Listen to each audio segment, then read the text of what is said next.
Since January, the president's bought more than $100 million worth of corporate and municipal bonds. That is according to filings from the Office of Government Ethics. This kind of active trading by a president is unprecedented. It means Donald Trump stands to benefit or suffer losses, depending on how these bonds perform. But these bonds include banks, and they include companies, and they include local governments that are literally directly impacted by the decisions that Donald Trump is making in the White House. Our nightcap. A political hashtag is gaining attention online. Hashtag Trump's corruption costs US. But behind a viral post and heated arguments, since January, the president's bought more than exactly $100 million worth of corporate and municipal bonds. That is according to filings from the Office of Government Ethics.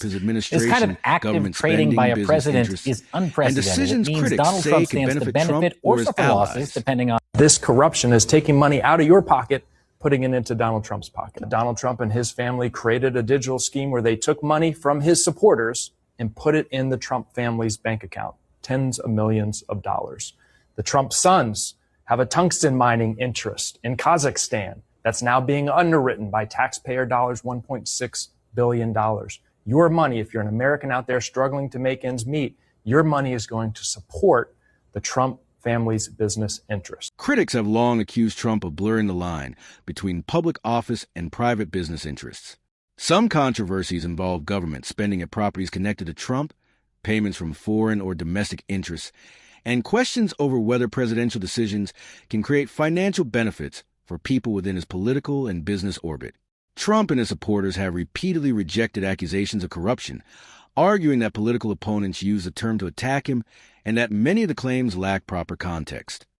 The question, sir, is how can you and your administration argue to Americans that you're cleaning up corruption, you're preventing fraud, you're fighting the sorts of things that harm people and people's financial situations, when the president seems to be talking up stocks that he owns, selling them, and enriching himself? Okay, so here, let me answer your question here. That was a doozy.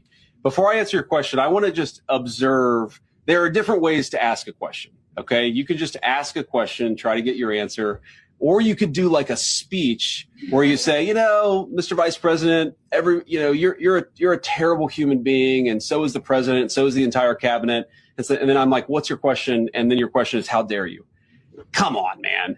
Have a little bit of objectivity in the way that you ask these questions, because there were a lot of things in that speech masquerading as a question that didn't actually get asked. Okay. The phrase costs us also raises a crucial issue. Government spending affects taxpayers. But not every dollar associated with controversial presidential decision can automatically be described as a personal cost caused by corruption. There's an important distinction between documented government expenditures, alleged conflict of interest, legal findings, and political accusations. That distinction matters because social media can turn complicated investigations into a single viral sentence. And while some allegations have resulted in lawsuits, investigations, or court findings, others remain matters of political dispute. A new projection shows President Trump's net approval rating is negative in 47 out of 50 states. That is according to The Economist and YouGov. Trump's net approval is minus 26.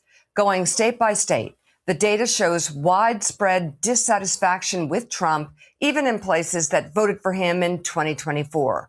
Ahead of the midterms, Trump has a negative net approval rating in all of the states where there are competitive Senate races this year.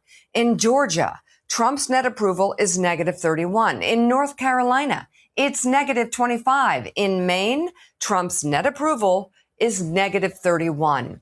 In Texas, it is negative 22. And in Michigan, Trump's net approval is negative 27. So what should Americans take away from hashtag Trump's corruption costs US? The hashtag reflects a growing argument that government leaders should face strict scrutiny when public resources, private interests, and political power intersect.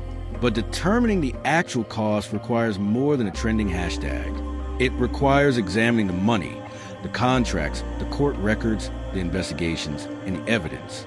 Because whether you support Trump or oppose him, government accountability ultimately affects everyone. The question isn't simply whether a hashtag is trending. The question is, What does the evidence actually show?